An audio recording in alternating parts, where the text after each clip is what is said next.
Hello, San Francisco, and welcome once again to the Angelic Troublemakers. I'm your host, Alan Jones, and on today's program, knee jerks of juvenile justice reform. I'm bringing you this program today based on an unfortunate situation.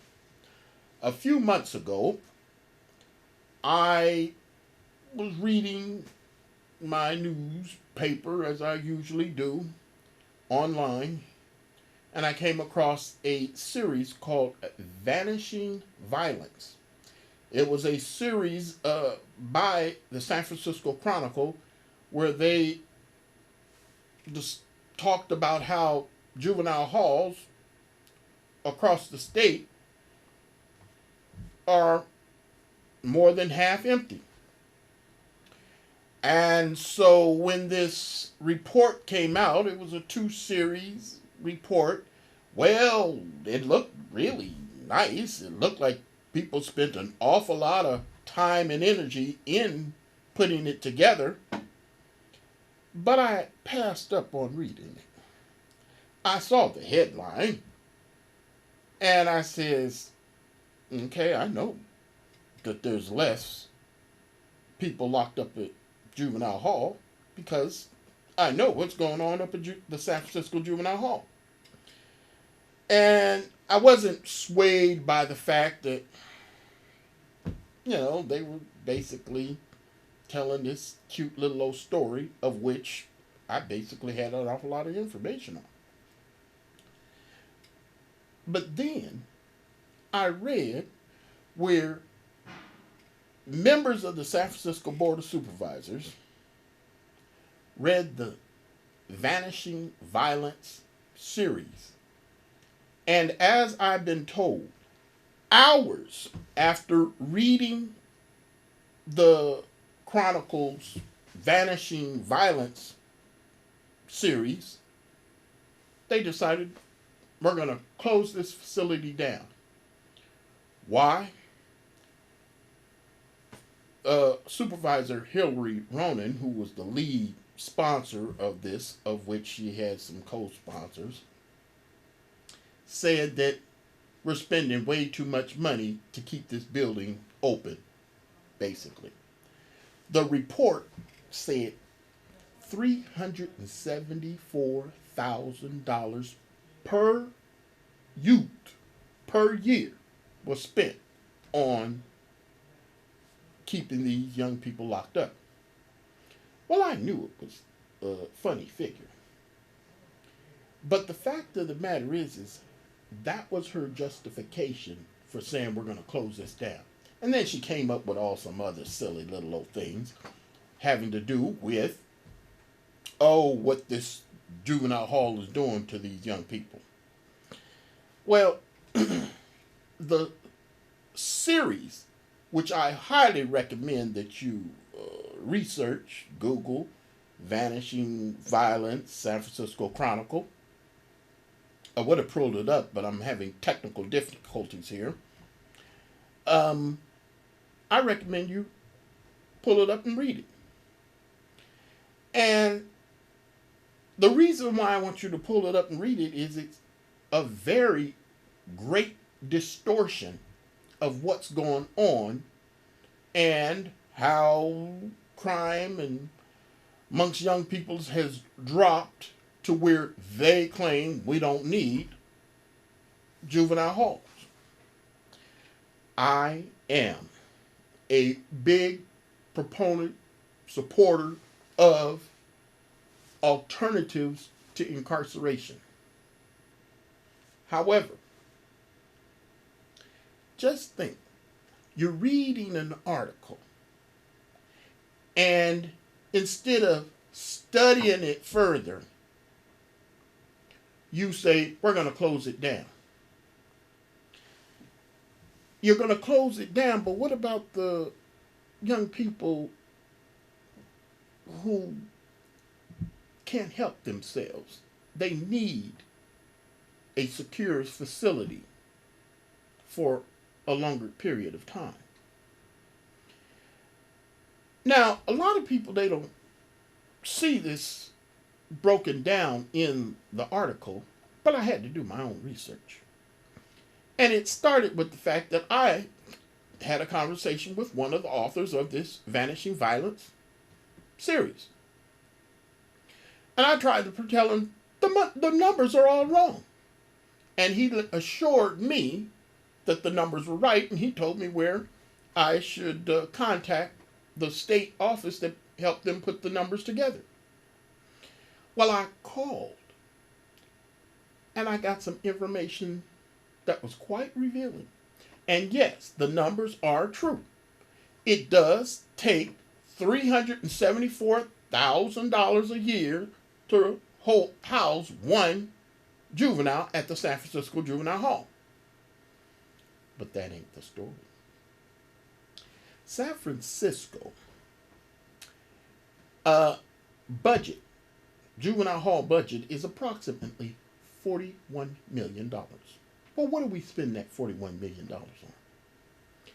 60 programs, various agencies, police, district attorney, juvenile probation, various different other groups, and schools. And there's all kinds of different things. And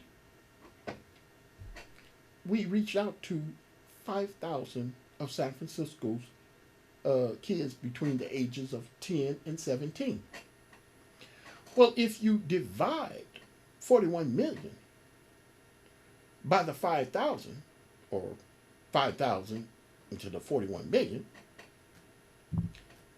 you don't get no $374,000 per kid. I am saying you get about 8,200. Now, isn't that a big difference from 374,000? Well, let me go further. If you check out this Vanishing Violence series, you will know that you will learn that the article points out where there's certain individuals who got locked up, then got their lives turned around, and now they're helping in the community. Well, that's part of the 41 million. There's some people who are employed by the city who had been through the system, and they felt it their duty to give back. And so they're doing a marvelous job. There's many people who work in the San Francisco Juvenile Hall. But let's say, for instance, the $374,000 a year to house one youth, on average there are 40 per day at the juvenile hall. Well, why don't we just cut their wages in half? Well, no one would agree to that, to get the numbers down, if those were the real numbers. So, since no one will cut the numbers in half and pay these people half as much, can you explain to me why it is appropriate to close down the whole facility? Doesn't make any sense. Now, I have to get graphic here. And I have to get graphic because I have some notes. The lead author of the legislation to close down this facility, Supervisor Hillary Ronan, I have a question for her. Have you ever heard of a teenager who has killed his mother, opened up her brain, or her head, took out her brain, and cooked it? Have you ever heard of a teenager who beat to death his adoptive parents with a baseball bat. Have you ever heard of a teenager who killed his high school teacher across the street from Juvenile Hall because he claims the teacher made a sexual advance at him? Have you ever heard of a 17-year-old who shot his sister in the face 5 times? And this was supported by the young girl's parents. Why? An honor killing. Have you heard of a teenager in Fisherman's Wharf rob and then shoot in the back a tourist? How about, have you heard of a teenager attempting to kill a police officer by running over the police officer with a car? Now, from 1983 to 1993, those were some of the young people that God trusted me to minister to while I was up at the Juvenile Hall as a Bible study teacher. As I said earlier, I'm all for alternatives to incarceration. They do a great job at keeping people from coming into the facility or into the control of the courts. However, we're not going to save them all. And so we have to have a catch, a place for some who need more guarded care. And I'm saying that even when I first went up to the San Francisco Juvenile Hall in 1983, sure, it was 36 years ago, been there 10 years, but when I went in there, I was shocked because all I thought I saw was candy thieves. They looked so young and innocent. But the crimes that they committed were really heinous. And the reason why I support alternatives to incarceration is because I don't want these heinous juveniles to be really mingling with candy thieves. Now, if there's a little bit of an education, okay, I'll go along with that. But this is not the way we should look at justice reform, especially for juveniles. Now, I know that there's an awful lot of people who are locked up for crimes they did not commit. A young man told me when I was at the juvenile hall, I was counseling him and he was going to court. And I said to him, believe in God, trust in God, pray. I'm going to be praying for you. He went into court. The ruling came back. He was guilty, and they sent him to 25 years to in the California system for a crime he did not commit. And I'm beside myself because I told this guy to trust in God, and I know that based on the information that he gave me, he did not commit this crime. But he said to me, and I quote, Brother Allen, it's okay. I know I didn't commit this crime, but I know I would have. Meaning, the way he was living his life, it was only a matter of time before he killed somebody. And so he was happy to go to the California Youth Authority because he knew he was out of control. But the fact that having a less secure facility was not going to help him. He needed to be locked up, and he knew it. And so when San Francisco, in its great wisdom, decided to close down Juvenile Hall after reading a bogus report on the true vanishing violence amongst young people, which we should all praise. Sounds like somebody's doing a good job. Actually, I think that there's several factors. But what's going on here is San Francisco is, how can I say this? Closing Juvenile Hall under the way that they're doing it is like a skydiving stunt, where a skydiver is up 15,000 feet in the air, and they decide they're going to throw their parachute out of the plane first and then jump out after it and try and catch it. Now, that is the type of reform that San Francisco Board of Supervisors, in a 10-1 vote,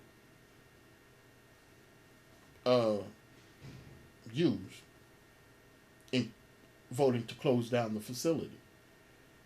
And it was spearheaded by a white person who did not consult the black community. It said they talked to some black people, but no, they didn't. And so what I'm saying here is this is more of the racist mentality that I say is affecting black people in San Francisco. The Reverend Amos Brown of Third Baptist Church and the head of the NAACP here criticized the closure, as well as the mayor of San Francisco. And in his criticism of closing it, he pointed out the fact that these are black kids. We know that there are some black children, teenagers, who need to be in a controlled situation to where we can get a better handle on them and keep a closer eye on them. One celebrated volunteer of Juvenile Hall once said to me, "I'm glad that there's a juvenile hall because some of these kids, they're running around so much you can't talk to them because they're always on the go.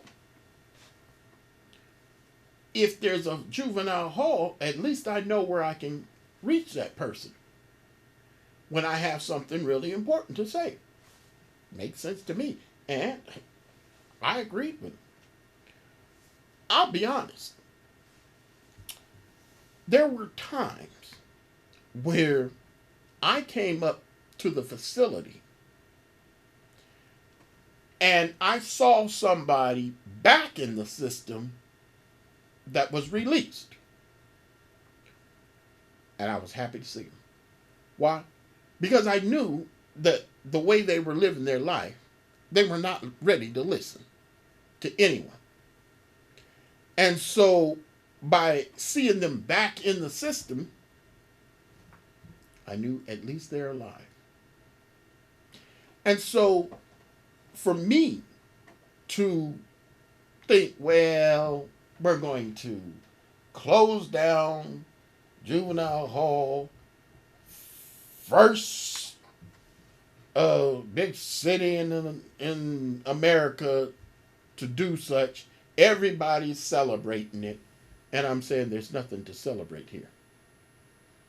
Because this is not a one size fits all. I seen a uh, prison in Norway, and they called it the luxury hotel prison or something like that, luxury resort. And what it was is it was a secure facility that had all the amenities of a luxury resort.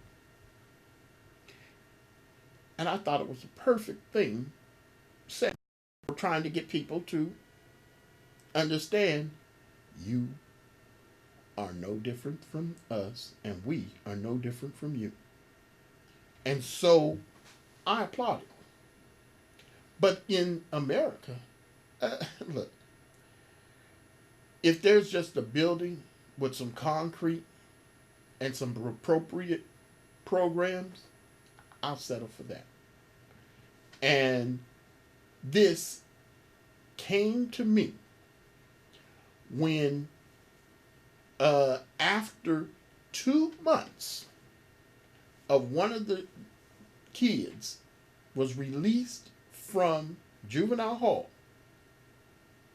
after being up there for 18 months, got a diploma. He was one of the 4 from juvenile hall caught on video shooting up Tanforan shopping mall. Now, can you imagine, while juvenile hall is voting to close down juvenile hall, the young people in juvenile hall are plotting what they're going to do once they get out? Well, that's exactly what happened. And so I'm saying that instead of trying to close down the facility because it's not serving the needs of the young people, we need to better provide for these young people. Programs that I think that are in the community that are excellent programs, bring them up into juvenile hall. When you look at the fact that the San Francisco Juvenile Justice Center, as it's called, is less than a third of its capacity, people are wondering, well, what are we going to do with all of this extra space? Well, you have San Francisco. We don't have no problem with building stuff. What's wrong with having a carpentry program up there? I understand you don't want to have too many kids with boards and hammers and nails, but I'm saying we can bring some technology or building skills up into the facility where we're not using that particular space. Right now they have a daycare center up there. Well, I call it a daycare center. It's called the Merit Center. And it basically gives merit to kids who behave by being able to go and to play in this beautifully colored room. And I'm saying that we could do better than that. One situation that I tried to express to someone was the fact that there are 2 kids, one may have just been released, up at juvenile hall. And they were up there on the charge of manufacturing firearms. These kids were making guns. Well, what? Making guns? Yes, making guns.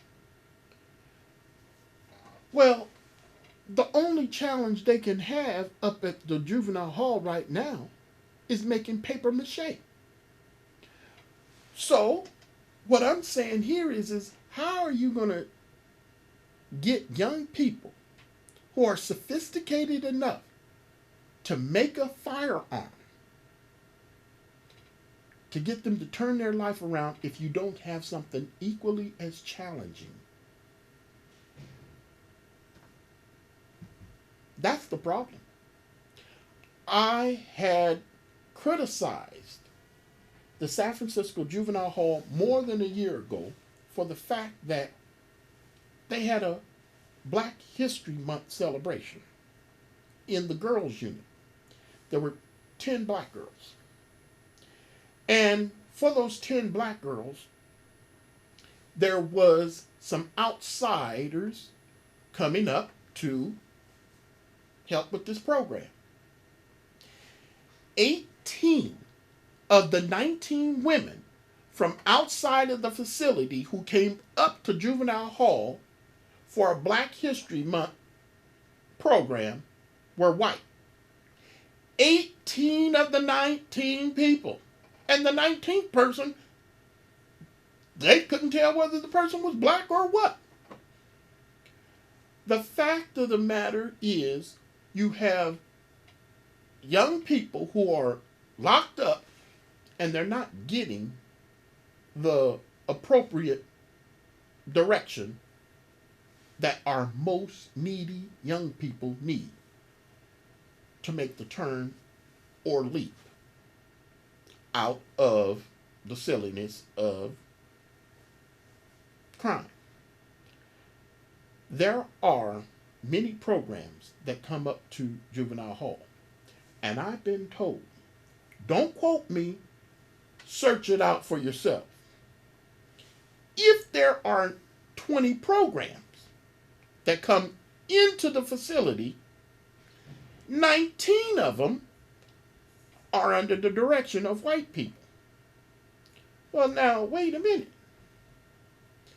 Most of the young people up at the Juvenile Hall are either black or Latino. So what gives? I am saying that I am disturbed by the fact that a white woman read a report put together by a white newspaper on what is too much to spend on young people. Then I have this final calculation.